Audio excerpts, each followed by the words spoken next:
بسم اللہ الرحمن الرحیم۔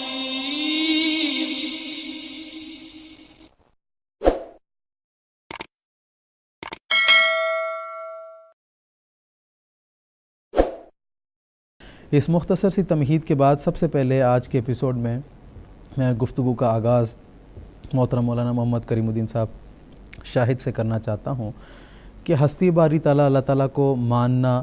دراصل ایک فطری تقاضا ہے۔ انسان کو جب اللہ تعالیٰ نے پیدا کیا ہے تو اس کے اندر ہی اللہ تعالیٰ نے اس مادے کو بھی رکھ دیا ہے کہ انسان خدا تعالیٰ اور اس اپنے پیدا کرنے والا اور خالق حقیقی کا جو ہے وہ تلاش کرتا ہے، اور بعض ایسی فطری چیزیں بھی انسان کے اندر موجود ہوتی ہیں جو اس بات پر دلالت کرتی ہیں کہ ایک ہستی موجود ہے جس نے اس کو پیدا کیا، اس کو صحیح اور غلط کا جو ہے وہ تمیز سکھایا۔ اسی طرح ایک احتیاطی دلیل بھی بیان کی جاتی ہے جس کے ذریعے سے اللہ تعالیٰ کی ہستی کو ماننے کی طرف انسان کو ترغیب دلائی جاتی ہے۔ تو میں یہ دونوں قسم کے دلائل کے تعلق سے آپ سے تفصیل جاننا چاہوں گا۔ جزاک اللہ۔ بسم اللہ الرحمن الرحیم۔ بات اصل میں یہ ہے کہ آج کل کے مادی دور میں چونکہ انسان مادیت کی طرف زیادہ مائل ہے اور روحانیت کی طرف اس کی توجہ یا تو کم ہو گئی ہے یا بالکل ہی نہیں ہے، تو اس اعتبار سے چونکہ انسان روحانی اعتبار سے کوئی ترقی کی راہوں پر اپنا قدم نہیں مارتا، اس واسطے وہ سمجھتا ہے کہ اپنے آپ کو ہر قسم کے بندھن سے آزاد کر کے وہ سمجھتا ہے کہ کوئی خدا نہیں، کسی خدا کی ضرورت نہیں، مجھے کسی عبادت کی کیا ضرورت ہے، میں دنیاوی کاموں میں لگا رہوں گا، پیسہ کماؤں گا وغیرہ وغیرہ۔ تو یہ اصل وجہ ہے خدا تعالیٰ کی ہستی سے انکار کرنے کی۔ تو اس میں ہم کہتے ہیں کہ دیکھو، اگر واقعی خدا موجود نہیں ہے اور جو لوگ مانتے ہیں تو اس کے لیے ایک احتیاطی دلیل عام طور پر دی جاتی ہے، اور وہ ہم اس رنگ میں پیش کرتے ہیں کہ دیکھو بھئی، انسان دنیا میں بہت سے ایسے کام کرتا ہے کہ جن کی فی ذات ہی اس وقت کوئی ضرورت محسوس نہیں ہوتی، لیکن احتیاط کے پہلو کو مد نظر رکھتے ہوئے بعض امور کو وہ سر انجام دینے کی طرف توجہ کرتا ہے، احتیاطی طریقے اختیار کرتا ہے۔ مثال کے طور پر کہ آدمی سفر میں جا رہا ہو، کسی جگہ پڑاؤ کرنا پڑے اسے، اور اس کو یہ پتہ لگے کہ یہاں پر احتیاطی طور پر جو ہے اگرچہ کسی درندے کا، کسی چور، ڈاکو، قزاق وغیرہ کا خطرہ نہیں بھی ہے، عام طور پر یہ محسوس ہو کہ پرامن ماحول ہے، یہاں پر خطرہ کوئی لگتا نہیں ہے، لیکن پھر بھی آدمی احتیاط کے طور پر پہرے کا انتظام کر لیتا ہے کہ اگر خدا نخواستہ کوئی خطرہ پیدا ہو گیا تو ایسا نہ ہو کہ ہم غفلت میں مارے جائیں۔ لہٰذا انسان یہ کرتا ہے کہ بھئی باری باری ہم جو ہے جاگ کے پہرا دے لیتے ہیں تاکہ رات خیریت سے گزر جائے، اور صبح جب ہوتی ہے تو سب کو اطمینان ہو جاتا ہے کہ رات خیریت سے گزر گئی ہے، خطرہ کوئی نہیں تھا۔ تو یہ احتیاطی پہلو ہے جو انسان اگرچہ ضرورت نہیں ہوتی ہے تب بھی جو ہے وہ اس کو اختیار کر لیتا ہے۔ یا آج کے دور میں ہم دیکھتے ہیں لمبے لمبے سفر ہیں، بڑی اچھی سڑکیں بن گئیں، پہلے زمانے میں تو سڑکیں بھی نہیں تھیں، اب تو پکی سڑکیں بن گئی ہیں ہر جگہ، ہر شہر میں۔ تو احتیاطی طور پر دیکھیں، انسان اپنی گاڑی میں اسٹیپنی لگا لیتا ہے اور اس کے ساتھ جو ہے وہ جیک وغیرہ بھی رکھ لیتا ہے، حالانکہ پتہ ہے کہ راستہ صاف ہے، کوئی ایسا پرابلم پیدا نہیں ہوگا، لیکن احتیاط کا تقاضا یہ ہے کہ اگر پرابلم ہو جائے تو پھر کیا کریں گے۔ تو یہی ہم بات کہتے ہیں کہ دیکھو بھئی، اگر خدا نہیں ہے اور ہم خدا کو مانتے ہیں تو احتیاط کا پہلو یہی ہے کہ اگر خدا نہ ہوا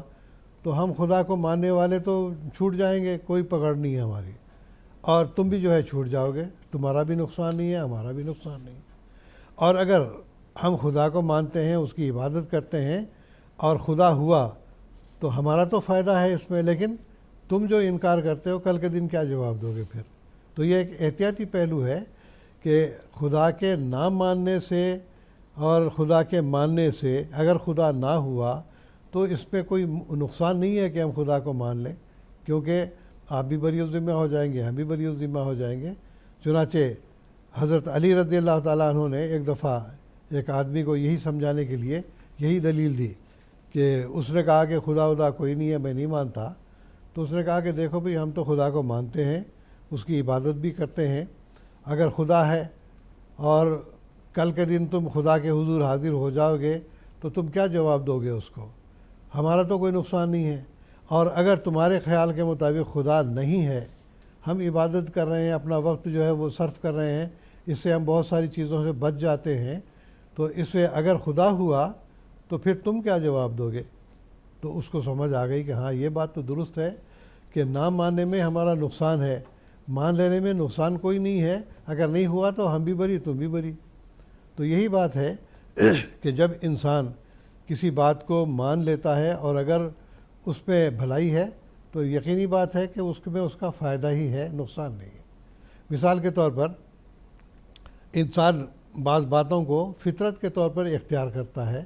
اس میں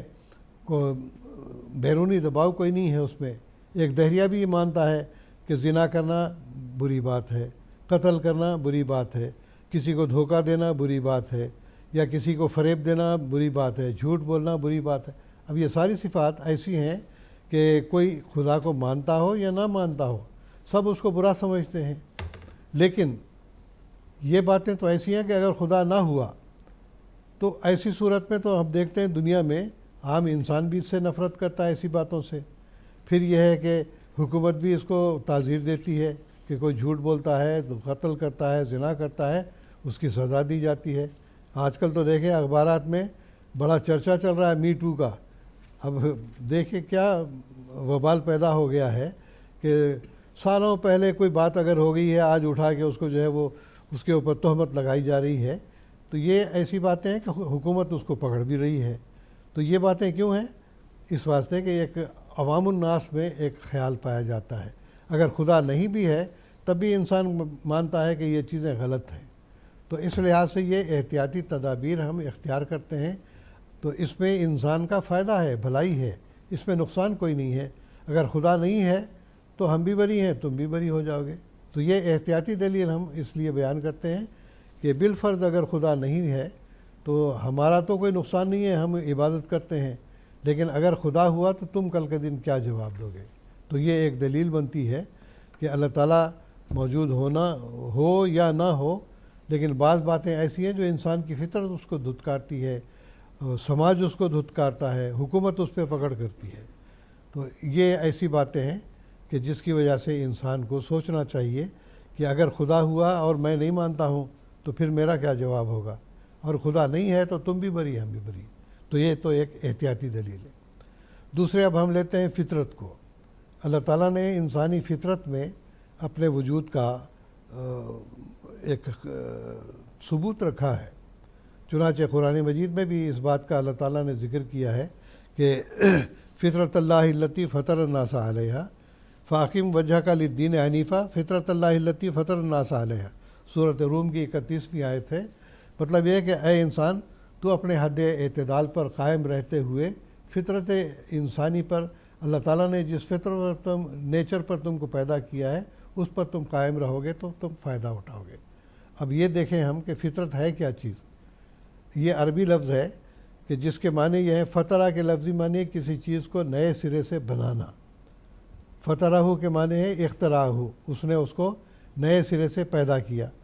اس سے اب ہم جب دیکھتے ہیں کہ اللہ تعالیٰ نے انسان کو جب پیدا کیا ہے تو اس کی فطرت میں یہ بات رکھ دی ہے۔ بچہ جب پیدا ہوتا ہے فطری طور پر ماں کی طرف رغبت کرتا ہے، پھر فطری طور پر آپ دیکھیں گے بچوں کے لیے عام طور پر دنیاوی طور پر بھی مشہور ہے کہ بچے من کے سچے، جو بات دیکھتا ہے بچہ اس کو بیان کر دیتا ہے۔ مثال کے طور پر اگر کوئی بات انسان نے دیکھا کہ فلاں بچے نے کسی دوسرے بچے کو مارا ہے، اس سے پوچھا جائے تو کہے گا ہاں اس نے مارا ہے اس کو۔ لیکن بعض باتیں ایسی ہیں کہ اگر کوئی بچہ کوئی کام ایسا کرتا ہے کہ اس سے مجھے والدین جو ہے سزا دیں گے یا ڈانٹیں گے، غصہ ہوں گے، تو ایسی صورت میں اپنے مفاد کی خاطر سچ کو چھپانا چاہتا ہے پھر۔ تو یہ فطرت کے خلاف بات ہے، اس واسطے کہ فطرت تو یہ کہتی ہے کہ سچ بولو، لیکن جو عام حالات ہیں اس سے بچنے کے لیے، سزا سے بچنے کے لیے انسان ڈر کر کبھی جھوٹ بول دیتا ہے۔ تو فطرت یہ کہتی ہے کہ سچ بولنا حقیقت ہے۔ تو اللہ تعالیٰ نے فرمایا کہ جو فطرت انسان کی اللہ تعالیٰ نے رکھی ہے اس کی طرف رغبت کرو۔ کیوں؟ اللہ تعالیٰ نے ایک اور موقع پر فرمایا کہ یہ صورت اعراف کی 173ویں آیت ہے، وَإِذْ أَخَذَ رَبُّكَ مِن بَنِي آدَمَ مِن ظُهُورِهِمْ ذُرِّيَّتَهُمْ وَأَشْهَدَهُمْ عَلَىٰ أَنفُسِهِمْ أَلَسْتُ بِرَبِّكُمْ قَالُوا بَلَىٰ شَهِدْنَا أَن تَقُولُوا يَوْمَ الْقِيَامَةِ إِنَّا كُنَّا عَنْ هَٰذَا غَافِلِينَ۔ تو اللہ تعالیٰ نے فطرت انسانی میں اپنے وجود کی شہادت دی ہے۔ جب انسان پیدا ہونے لگتا ہے تبھی اس کے دماغ میں اللہ تعالیٰ نے اپنے وجود کا ایک ثبوت رکھا ہوا ہوتا ہے، اور پیدائش سے پہلے ہی اللہ تعالیٰ نے تمام روحوں کو اکٹھا کر کے ان سے یہ عہد لیا ہوا ہے کہ کیا میں تمہارا رب نہیں ہوں؟ تو وہ کہتے ہیں کہ بلا، یقیناً تو ہمارا رب ہے۔ تو تاکہ قیامت کے دن یہ نہ کہو کہ ہمیں پتہ ہی نہیں تھا کہ ہمارا رب ہے کہ نہیں۔ تو یہ فطری طور پر دلیل ہے کہ جب انسان دنیا میں آتا ہے تو اس کی فطرت یہ کہتی ہے کہ ہاں ہمارا کوئی خالق اور مالک ہونا چاہیے۔ تو یہ دلیل اس حد تک ہے کہ ہونا چاہیے، اور وہ واقع ہے بھی، تو اس کی دلیلیں پھر آگے اور آ جاتی ہیں۔ تو اس لحاظ سے فطری دلیل یہ بنتی ہے کہ انسان چاہے وہ کتنا ہی سمجھدار ہو، عقل مند ہو، آخر کار اس کے ذہن میں یہ ہوتا ہے کہ مجھے کسی نے پیدا کیا ہے، میں آج خود تو نہیں ہوں۔ چنانچہ اللہ تعالیٰ نے فرمایا ہے وَفِي أَنفُسِكُمْ أَفَلَا تُبْصِرُونَ، کہ دیکھو اگر تم خدا کی ہستی کو سمجھنا چاہتے ہو یا اس کی دلیل چاہتے ہو تو تم اپنے نفسوں پر غور کرو۔ تمہارے اپنے نفسوں میں وہ تمام باتیں موجود ہیں کہ جن کو دیکھ کر تم کہہ سکتے ہو کہ ہاں میں اپنے آپ خود پیدا نہیں ہوا، میرا کوئی پیدا کرنے والا ہے۔ اگر کوئی کہے کہ نہیں تمہارے ماں باپ جو ہیں انہوں نے تم کو پیدا کیا، تو ہم کہیں گے تمہارے ماں باپ کو کس نے پیدا کیا؟ پھر ان سے سوال ہو جائے گا ان کو کس نے پیدا کیا؟ تو یہ تسلسل چلتا چلا جائے گا۔ تو یہ ایسا سلسلہ ہے کہ انسان اگر غور کرے تو اپنی پیدائش پر غور کرے کہ دیکھو مجھے اللہ تعالیٰ نے کیسے آزاد دیے ہیں۔ اور اللہ تعالیٰ نے قرآن مجید میں اس کو بھی بیان فرمایا ہے کہ اللہ تعالیٰ کی جو مخلوق ہے اس پہ اگر تم غور کرو تو ہر شخص کے اعضاء الگ ہیں، اور ان کے کام کے لحاظ سے اللہ تعالیٰ نے ہم کو ہاتھ پاؤں وغیرہ دیے ہیں، بولنے کی طاقت ہم کو دی ہے، اور سوچنے سمجھنے کی صلاحیت ہم کو دی ہے۔ دوسرے جو جاندار ہیں ان کو اللہ تعالیٰ نے اور قسم کے اعضاء دیے ہوئے ہیں۔ تو ہر قسم کے جو ضرورت کے چیزیں تھیں انسان کی ضرورت کے لحاظ سے اس کو اعضاء دیے ہیں، اور شیر کو اس کے اعضاء کے اعتبار سے قوتیں دی گئی ہیں، اور دوسرے جو جاندار ہیں ان کو اس کے اعتبار سے قوتیں دی گئی ہیں۔ تو یہ ایک فطری دلیل ہے کہ اللہ تعالیٰ کی ہستی پر دلالت کرتا ہے کہ انسان خود بخود پیدا نہیں ہوا، یہ دنیا خود بخود پیدا نہیں ہوئی ہے، نظام عالم خود بخود نہیں ہے۔ جو اس لحاظ سے اللہ تعالیٰ نے فرمایا خلق کائنات اور نظام عالم جو ہے اف اللہ شکن فاطر السماوات والارض، سورۃ ابراہیم میں اللہ تعالیٰ نے یہ دلیل دی ہے کہ دیکھو زمین و آسمان